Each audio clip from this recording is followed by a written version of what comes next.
Assim, ó, ela tava saindo de casa pra ir pra escola.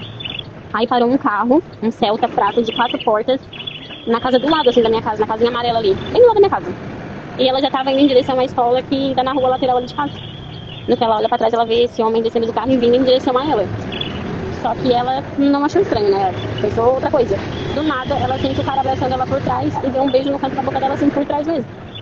Aí o cara só falou assim, desculpa, não era a pessoa que eu pensava que fosse. E saiu correndo e embarcou no carro e ela começou a berrar, gritar, e tinha um velhinho cortando grama ali perto, acudiu ela, levou ela até em casa.